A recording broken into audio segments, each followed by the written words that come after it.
জামিনের পরও ইমামকে গ্রেফতার ও নির্যাতন করে স্বীকারোক্তি আদায়ের অভিযোগ উঠেছে। উচ্চ আদালত থেকে আগাম জামিনের পরও খুলনার দৌলতপুর থানা বিএনপির সদস্য সচিব শেখ ইমাম হোসেনকে গ্রেপ্তার করেছে পুলিশ। এরপর রাতভর থানায় নির্যাতন চালিয়ে জোর করে স্বীকারোক্তি আদায় করা হয়েছে বলে জানান।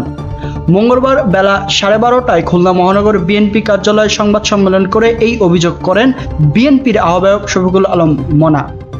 আমরা আমাদের কেন্দ্রীয় নেতা থেকে শুরু করে একদম মাঠ লেভেলের কর্মী পর্যন্ত কয়েক লক্ষ মামলা দিয়ে ইতিমধ্যেই তাদেরকে বিভিন্ন মামলায় সাজা দেওয়া হচ্ছে, যেটি প্রিন্ট এবং ইলেকট্রনিক মিডিয়ার মাধ্যমে আপনারা দেখেছেন। অসংখ্য মামলায় সাজা দেওয়া হচ্ছে আজিজুল বাড়ি হেলালকে কয়েকটি মামলায়, ঢাকার মামলায় সাজা দেওয়া হয়েছে।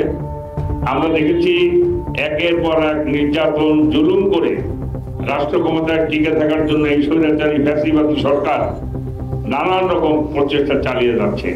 সর্বশেষ গত 7ই জানুয়ারি নির্বাচনকে কেন্দ্র করে বাংলাদেশ জাতীয়তাবাদী দল গত 28শে অক্টোবর ঢাকায় যে মহাসমাবেশ ডেকেছিল, সেই মহাসমাবেশকে পণ্ড করে দিয়ে প্রধান বিচারপতির বাড়িতে হামলা করে বাংলাদেশের ইতিহাসে এত বড় ন্যাক্কারজনক ঘটনা কখনো ঘটে নাই যে একটি দলের, রাজনৈতিক দলের মহাসমাবেশকে পণ্ড করে দিয়ে আবার তাদেরই ঘাড়ে মামলা দিয়ে।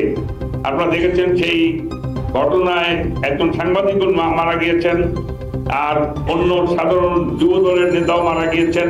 তারপরে সেই মামলাগুলো বিএনপির নেতা কর্মীদের নামে দিয়ে প্রধান বিচারপতির বাড়িতে হামলার কথা বলে আমাদের মহাসচিব, পরিচ্ছন্ন রাজনীতিবিদ ফখরুল ইসলাম আলমগীরকে এখনো পর্যন্ত আটকিয়ে রাখা হচ্ছে। বিএনপি জাতীয় স্থায়ী কমিটির সদস্য, সম্মানিত সদস্য জনাব মির্জা আব্বাস, আমির খসরু মাহমুদ চৌধুরী সহ অসংখ্য নেতা কর্মীদেরকে গ্রেফতার করে বাংলাদেশের কারাগারে ভরিয়ে রাখা হচ্ছে। আপনারা যদি খুলনা কারাগারের খবর দেখেন, দেখবেন যে খুলনা কারাগারে ধারণ ক্ষমতার 4 গুণ বেশি লোক বিএনপির নেতা কর্মীদের দিয়ে এখন ভরিয়ে রাখা হচ্ছে। আমরা মনে করি যে একটি ফ্যাসিবাদী সরকারের চূড়ান্ত রূপ বাংলাদেশের মানুষ দেখেছে।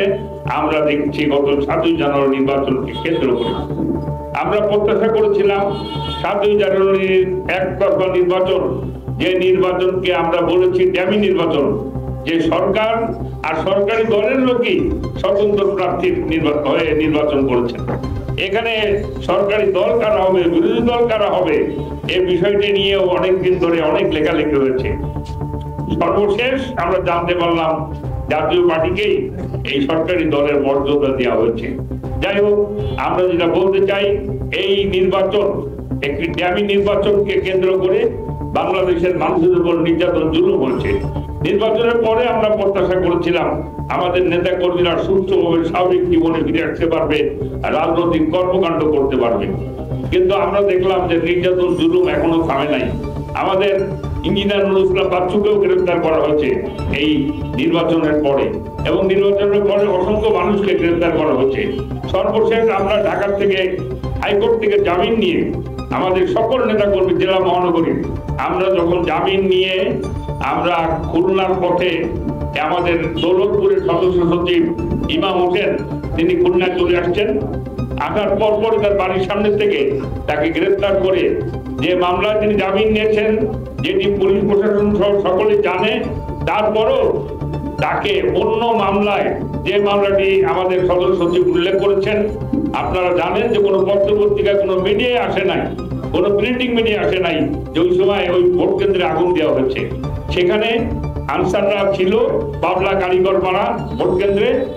আনসাররা রাত্রে ঘুমিয়েছিল, সেখানে গোলবের আগুন ধরছিল, যেটি তারা নিভিয়ে ফেলেছে, মশার কয়েকগুলো, এবং তারা নিভিয়ে ফেলছেন। সেইটিকে একটি মামলা হিসেবে নিয়ে অসংখ্য গায়েবী মামলার মতো একটি মামলা, অজ্ঞাতনামা ব্যক্তিদের নামে মামলা দায়ের করা হয়। সেই মামলায় তাকে গ্রেফতার করে তাকে চালান দেওয়া হয়, তার উপরে নির্যাতন করা হয়, জুলুম করা হয়, তাকে দিয়ে স্বীকারোক্তি করানোর চেষ্টা করা হয় যাতে বিএনপি সিনিয়র নেতাদেরকে এই মামলায় আসামি করা যায়। তাতেও সে রাজি না হয়, তাকে খুলনা আদালতে নিয়ে 164 করে তাকে এখন কারাগারে পাঠানো হয়েছে। আমরা এই ঘটনার খুলনা মহানগর এবং জেলা বিএনপি এই ঘটনার তীব্র নিন্দা জানাই। আমরা মনে করি বাংলাদেশের আইন আদালতের সর্বোচ্চ আদালত থেকে জামিন নিয়ে আসার পরে একজন ব্যক্তি নিরাপদ থাকবেন, এটাই সকলে প্রত্যাশা করি। আমরা খুলনার প্রশাসন সহ পুলিশ প্রশাসন সহ সকলের কাছে এটাই প্রত্যাশা করব, খুলনার যে রাজনৈতিক পরিবেশ, সেই রাজনৈতিক পরিবেশে আমরা যাতে সবাই রাজনৈতিক কর্মকাণ্ড পরিচালনা করতে পারি সে ব্যাপারে তারা সকলে সহযোগিতা করবেন। যারা জামিন নিয়ে আসছেন তারা যাতে রাজনৈতিক কর্মকাণ্ড করার ক্ষেত্রে কোনো বাধার সম্মুখীন না হন, কোনো রায়ে কোনো রকম অন্য মামলায় দেওয়ার অপচেষ্টা না করা হয়, সে বিষয়ে তারা পদক্ষেপ গ্রহণ করবেন বলে আমরা প্রত্যাশা করি।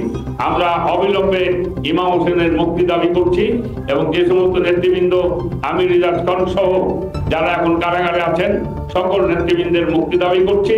আমরা মির্জা ফখরুল ইসলাম আলমগীর, আমির খসরু মাহমুদ চৌধুরী এবং আমাদের নেতা মির্জা আব্বাস সহ অসংখ্য নেতাকর্মী, বাংলাদেশের লক্ষ লক্ষ নেতাকর্মীর আমরা মুক্তি দাবি করছি। যারা কারাগারে আছেন মানবেতর জীবন যাপন করছেন তাদের মুক্তি দাবি করছি এবং বাংলাদেশের চলমান যে আন্দোলন হলো জনগণের ভোটের অধিকার ফিরিয়ে আনার আন্দোলন, সে আন্দোলন ইনশাআল্লাহ সফল হবে এবং আগামী দিনে দেশ নায়ক তারেক রহমানের নেতৃত্বে বাংলাদেশে একটি গণতান্ত্রিক সরকার প্রতিষ্ঠিত হবে, এটাই আমরা মনে প্রাণে বিশ্বাস করি।